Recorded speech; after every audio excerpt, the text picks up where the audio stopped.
This is Limited Engagement.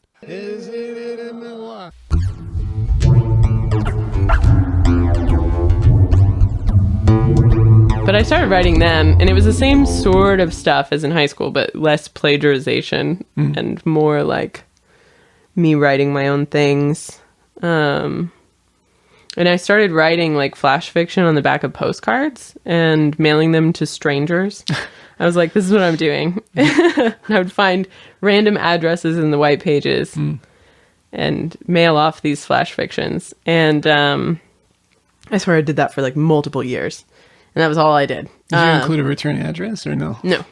They just went out there. Yeah, I was just gone.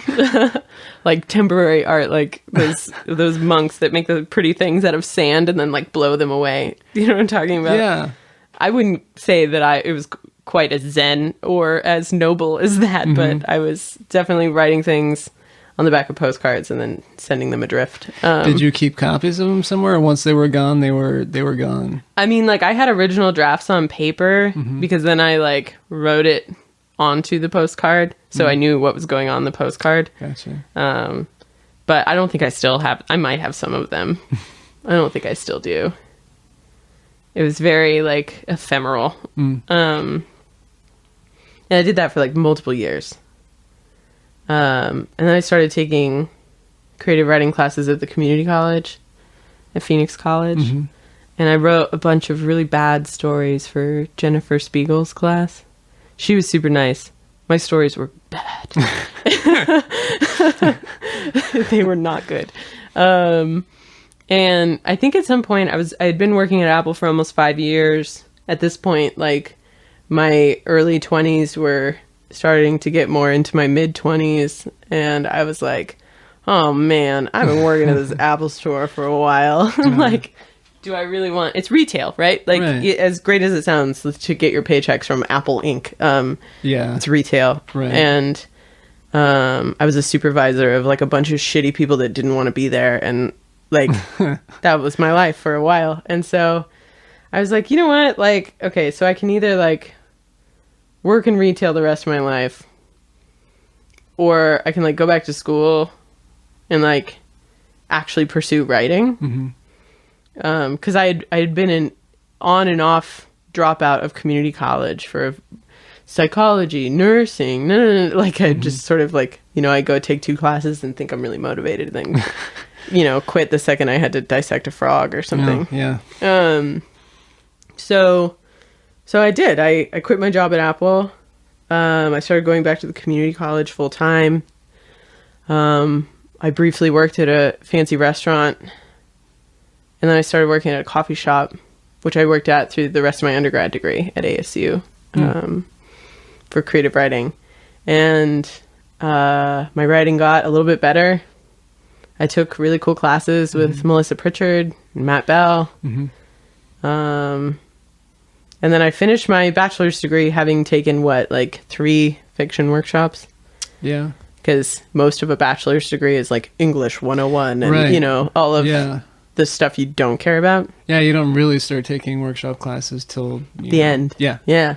And I remember I was at the Nonfiction Now conference for the Superstition Review internship that I was doing. And I was interviewing a bunch of writers.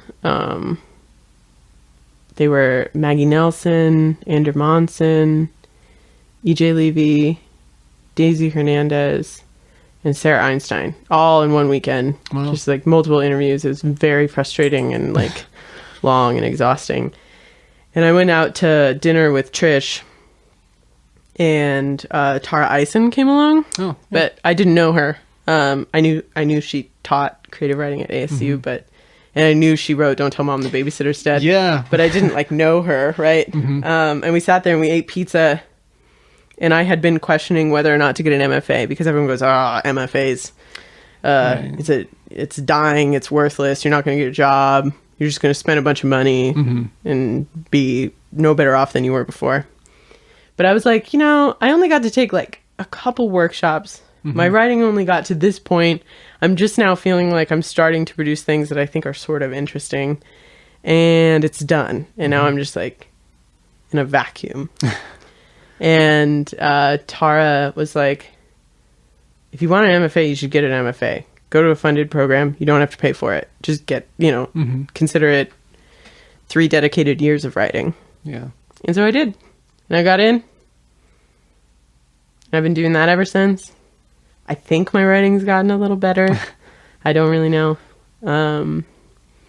But I don't think I really knew I wanted to write until those postcards. Oh, yeah. Like, somehow those postcards, though just like horrendous crap they were, I don't know, they like changed my mind. Triggered something. Yeah, I don't know.